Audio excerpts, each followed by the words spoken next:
Selamat pagi saudara, selamat berjumpa kembali dalam pelajaran Alkitab mingguan bersama Suara di Bukit. Saya berharap keadaan saudara dan keluarga baik, penuh dengan damai sejahtera Allah kita, Yesus Kristus. Saudaraku seiman, pada suatu saat saya mengikuti ujian akhir. Walaupun saya telah belajar keras, namun saat itu saya hampir lupa semua dengan apa yang saya telah pelajari. Di saat itu pula saya berusaha untuk tidak panik dan tetap tenang. Saya berdoa, Tuhan, tolonglah saya. Dan beberapa menit kemudian saya diingatkan kembali akan semua materi yang telah saya pelajari. Dan segala puji bagi Tuhan, saudara, saya dapat menjawab soal-soal ujian tadi. Namun apabila saya tidak pernah belajar, maka sekuat apapun doa yang saya panjatkan, saya tidak akan dapat menjawab soal-soal tersebut.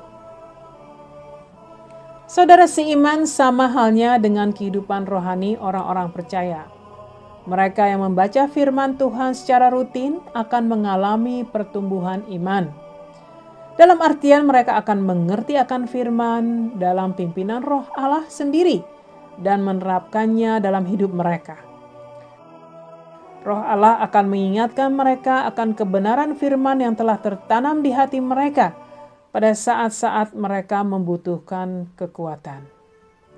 Sebagai salah satu contoh, pada saat mereka merasa khawatir, maka Roh Allah akan mengingatkan akan firman-firman suci Allah yang menguatkan untuk mempercayakan semuanya pada Tuhan. Pada saat ada rasa kesal dan ingin marah, maka firman mengingatkan untuk terus bersabar. Kali ini kita akan belajar dari bacaan Alkitab Yohanes pasal 1 ayat 1 sampai 14. Kalau saudara memegang Alkitab, mari kita baca bersama. Yohanes 1 ayat 1 sampai 14. Pada mulanya adalah firman. Firman itu bersama-sama dengan Allah dan firman itu adalah Allah. Ia pada mulanya bersama-sama dengan Allah. Segala sesuatu dijadikan oleh Dia dan tanpa Dia tidak ada sesuatu pun yang telah jadi dari segala yang telah dijadikan. Dalam Dia ada hidup dan hidup itu adalah terang manusia. Terang itu bercahaya di dalam kegelapan dan kegelapan itu tidak menguasainya. Datanglah seorang yang diutus Allah, namanya Yohanes. Ia datang sebagai saksi untuk memberi kesaksian tentang terang itu, supaya oleh dia semua orang menjadi percaya. Ia bukan terang itu, tetapi ia harus memberi kesaksian tentang terang itu. Terang yang sesungguhnya yang menerangi setiap orang sedang datang ke dalam dunia. Ia telah ada di dalam dunia dan dunia dijadikan olehnya, tetapi dunia tidak mengenalnya. Ia datang kepada milik kepunyaannya, tetapi orang-orang kepunyaannya itu tidak menerimanya. Tetapi semua orang yang menerimanya diberinya kuasa supaya menjadi anak-anak Allah, yaitu mereka yang percaya dalam namanya. Orang-orang yang diperanakan bukan dari darah atau dari daging, bukan pula secara jasmani oleh keinginan seorang laki-laki, melainkan dari Allah. Firman itu telah menjadi manusia dan diam di antara kita, dan kita telah melihat kemuliaannya, yaitu kemuliaan yang diberikan kepadanya sebagai anak tunggal Bapa, penuh kasih karunia dan kebenaran. Saudara seiman, banyak sekali orang di dunia ini yang mendengar nama Yesus. Namun belum tentu mereka mengenal Dia sepenuhnya.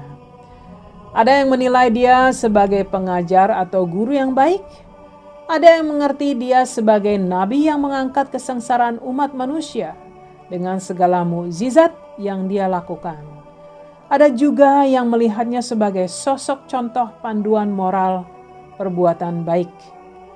Walaupun pernyataan-pernyataan ini benar, namun tidak lengkap, saudara. Siapakah Yesus bagi kita, orang-orang Kristen, saudara? Kita harus dapat menjawab pertanyaan ini dengan benar apabila kita mengakui bahwa Yesus adalah Allah bagi hidup kita. Dalam pimpinan Roh Kudus, Rasul Yohanes menuliskan Injil Yohanes sekitar di tahun 85 setelah Masehi, pada usianya yang telah lanjut. Ia juga menuliskan Alkitab Wahyu dalam masa pembuangannya di Pulau Patmos. Pasal ini diawali dengan kalimat pada mulanya adalah firman. Firman itu bersama-sama dengan Allah dan firman itu adalah Allah. Pada mulanya sebelum waktu diciptakan, Yesus berada bersama Allah. Dalam komunitas atau persekutuan Tritunggal Allah di sorga. Selalu ada, tak pernah terpisahkan. Dia ada pada saat manusia diciptakan dan pada saat rencana penebusan dosa umat manusia ditetapkan di sorga seperti yang tertulis di ayat berikut. Kejadian 1 ayat 26. Berfirmanlah Allah, baiklah kita menjadikan manusia menurut gambar dan rupa kita, supaya mereka berkuasa atas ikan-ikan di laut dan burung-burung di udara, dan atas ternak dan atas seluruh bumi, dan atas segala binatang melata yang merayap di bumi. Kelahiran Yesus di Bethlehem bukanlah permulaan keberadaan kehidupan Allah, namun Dia Allah yang selalu ada turun ke bumi untuk mengambil rupa sebagai manusia. Dia tidak berhenti sebagai Allah. Yesus Kristus adalah 100% Allah dan 100% manusia. 1 Petrus 1 ayat 20 mengatakan, sebab Kristus sudah dipilih sebelum dunia diciptakan, tetapi Dia baru dinyatakan pada zaman akhir ini demi kamu. Filipi 2 ayat 8 mengatakan, dalam keadaannya sebagai manusia, Ia merendahkan dirinya dengan taat sampai mati, bahkan mati di kayu salib. Saudara, Rasul Yohanes juga menuliskan akan seorang yang bernama Yohanes. Selanjutnya disebut sebagai Yohanes Pembaptis. Telah dipilih Allah untuk menjadi saksi yang mengikrarkan bahwa Mesias yang Allah janjikan telah datang. Kita pelajari bahwa setelah utusan Allah Malaki, bukan nama sebenarnya, menyampaikan peringatan terakhir pada bangsa Israel, maka setelah itu selama 400 tahun Tuhan tidak berbicara pada bangsa Israel. Dan tidak ada nabi-nabi yang diutusnya. Kesaksian Yohanes Pembaptis akan Yesus Kristus sebagai terang Allah dinyatakan agar mereka yang mendengar percaya. Firman Allah yang hidup, Yesus Kristus datang ke dunia ini untuk menjadi terang bagi umat manusia yang hidup dalam kegelapan. Dia yang menerangi jalan bagi umat manusia untuk datang pada Allah. Saudaraku, Tuhan telah menanamkan pengetahuan dan kesadaran yang cukup di hati manusia, yaitu terang Allah yang menunjukkan akan Dia sebagai pencipta alam semesta. Dia telah menunjukkan bukti-bukti akan ciptaannya pada manusia yang dapat dilihat di bumi ini. Tidak ada alasan bagi manusia untuk memungkiri keberadaan Tuhan. Kedatangan Yesus merupakan perwujudan akan terang Allah dalam bentuk tubuh seorang manusia. Barang siapa yang datang pada Allah melalui Yesus dengan bertobat akan menerima keselamatan kekal. Namun yang menolak terang Allah akan terus hidup dalam kegelapan yang pada akhirnya akan menerima hukuman Allah selamanya. Saudara, pada saat saya merenungi akan hukuman Allah yang tak akan pernah berakhir, yaitu selamanya, saya berdoa, Tuhan, agar Tuhan terus memberikan rasa takut dan gemetar akan hal ini dalam hidup saya. Ini bukanlah suatu hal yang sepele, karena hukuman Allah tidak akan pernah berakhir dan berlangsung selamanya, saudara. Di mana pintu pengampunan telah tertutup dan tidak ada lagi harapan bagi manusia untuk kembali dan memperbaiki diri. Segala puji bagi Tuhan yang telah memberikan kesempatan bagi kita untuk datang kepadanya, untuk menerima karunia keselamatan dalam Yesus Kristus yang telah membayar hukuman dosa-dosa kita. Tidakkah saudara menyadari begitu besar kasih Allah bagi saudara dan saya? Mereka yang percaya dan menerima Yesus sebagai juru selamat telah diangkat menjadi anak-anak Tuhan. Roh Allah yang hidup dan bertahta dalam hidup orang-orang percaya memberikan keyakinan akan keberadaan mereka sebagai anak-anak Tuhan yang telah diselamatkan. Mereka akan menerima kebenaran akan firman dan kasih Allah dalam hidup mereka. Suatu realisasi akan kehidupan Allah yang Dia inginkan bagi setiap umat manusia yang mau datang dan menerimanya dalam iman.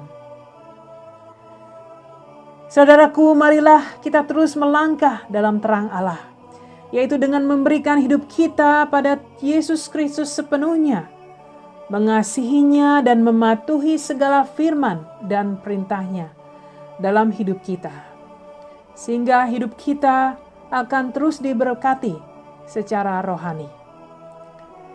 Mari kita berdoa, saudara. Allah Bapa di sorga, begitu agung dan mulia Engkau Bapa. Segala puji dan syukur kami panjatkan atas kebaikan dan kasih-Mu pada kami. Engkau telah menunjukkan jalan terang bagi kami, memberi harapan bagi kami dan membebaskan kami dari cengkraman dan kegelapan dunia ini Bapa. Kami berterima kasih akan kehidupan yang Kau berikan dalam Yesus Kristus Tuhan kami. Biarlah terang Yesus bersinar terang dalam hidup kami Bapa, sehingga hidup kami akan terus membawa kemuliaan bagi-Mu Bapa. Segala hormat, puji, syukur kami panjatkan di dalam nama Yesus Kristus yang agung dan suci kami berdoa. Amin. Amin saudara, terima kasih telah mendengarkan. Apabila ada dari saudara yang butuh bantuan doa, saudara bisa hubungi tim doa kami melalui email yang tercantum dalam video ini. Tuhan berkati dan sampai berjumpa kembali minggu depan.